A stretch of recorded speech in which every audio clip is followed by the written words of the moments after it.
Alors je continue avec le site de la Chartreuse, un véritable baril de poudre de l'urbanisme liégeois. Il ne nous a pas échappé que le site fait l'objet de tensions importantes, de mouvements, de discussions, à la suite de la mobilisation depuis un peu plus d'un an d'un collectif d'habitants autour du site qui vise à empêcher l'urbanisation de la ZAC, de la zone d'aménagement communal concerté, qui est le site qui est en jeu, sachant qu'il existe par ailleurs le parc à côté, qui lui n'est pas évidemment concerné par un projet. Alors, la position de Vega sur ce plan est relativement nuancée. Donc, nous avons pris le temps de rencontrer aussi bien les habitants, le promoteur, un certain nombre d'autres acteurs du dossier.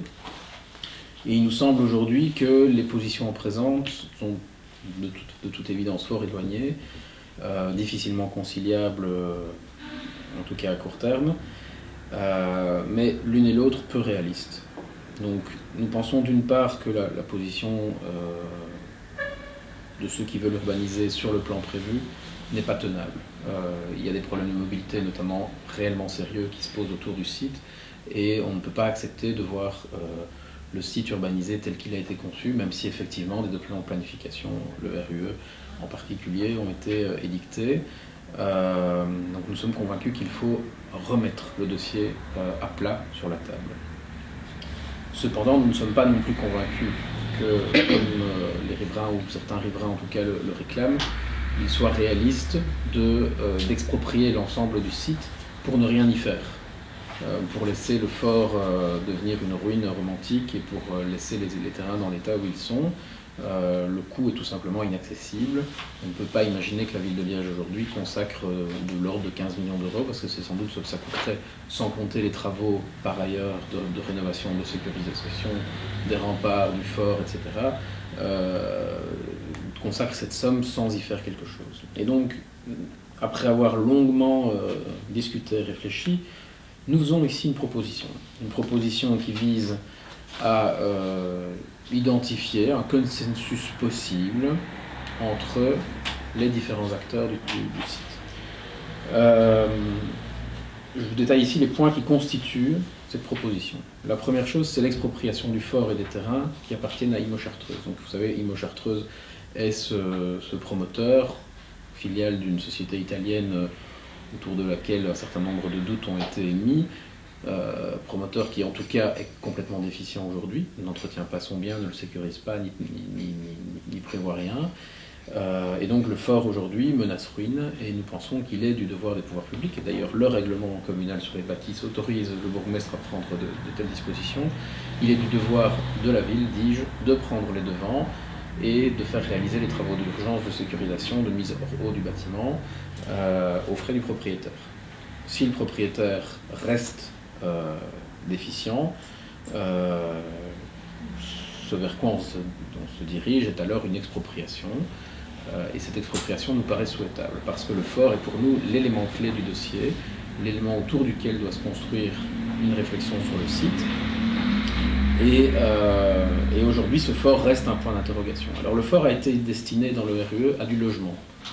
Nous pensons, et on a consulté un certain nombre d'architectes et d'urbanistes à ce propos, que cette fonction n'est pas adaptée.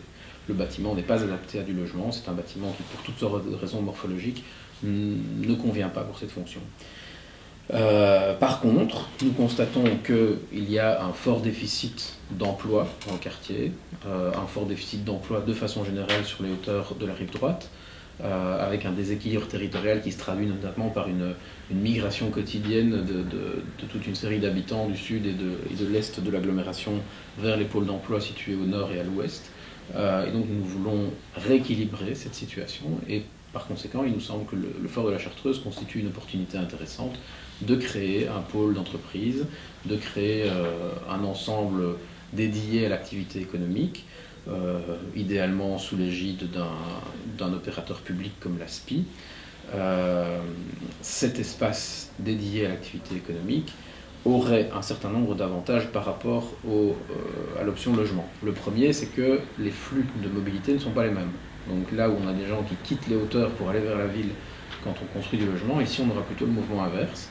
Des gens qui viennent des quartiers alentours et du centre-ville vers vers les bureaux ou les ateliers qui seront installés dans cet équipement, ce qui résout en partie le problème de mobilité posé par le projet.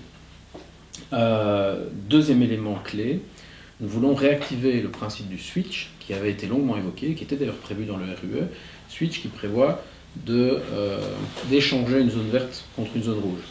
Donc de transformer en zone rouge une zone verte aujourd'hui située du côté de la rue des Fusillés et dont le caractère paysager et biologique n'est pas extrêmement intéressant de la vie générale, contre des zones plus intéressantes qui sont situées notamment sur les glacis et autour des remparts, de façon à préserver la zone du tiers de la Chartreuse, qui est une zone plus qualitative, les remparts, les glacis, et à construire du logement dans une localisation plus adaptée, c'est-à-dire plus proche de la Nationale 3, c'est-à-dire plus proche du transport en commun.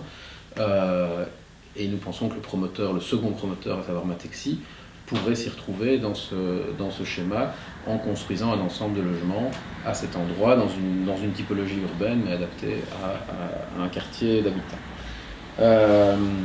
Troisième élément, nous voulons affecter la zone située à l'arrière du fort, et notamment les bâtiments qui sont aujourd'hui l'ancien hôpital et d'autres qui sont à cet endroit-là. Nous voulons affecter cette zone à une friche créative, c'est-à-dire à un lieu destiné à la création culturelle, sur des modèles qui existent aujourd'hui. On peut citer la Kulturelle Brauerei de Berlin, on peut citer la Friche Belle de Mai, voire même Christiania à Copenhague, pour des variations diverses du modèle. Enfin, Christiania, c'est peut-être un petit peu provocateur de le dire, mais en tout cas, il nous semble qu'il y a une nécessité à Liège de disposer d'espaces dédiés aux collectifs d'artistes, aux gens qui sont dans des démarches de création et qui aujourd'hui se font expulser. On a vu toute une série de squats notamment se faire expulser.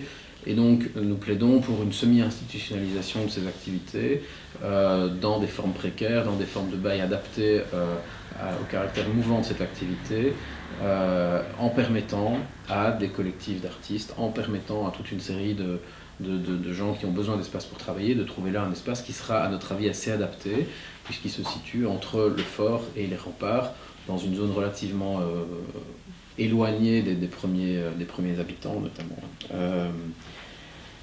Quatrième point, nous voulons défendre, et là nous rejoignons complètement le collectif Un air de Chartreuse, une valorisation patrimoniale et touristique de l'ensemble du site, avec un classement des parties les plus intéressantes, la création d'un parcours touristique et d'un lieu d'exposition, et enfin, nous voulons que toute la zone située entre le fort et le tiers de la Chartreuse d'une part, et la cuvette d'autre part, donc toute la zone sud, ouest et sud, soit versée dans la zone de parc. Et donc on agrandisse la zone de parc jusqu'au fort pour accroître le parc de la Chartreuse.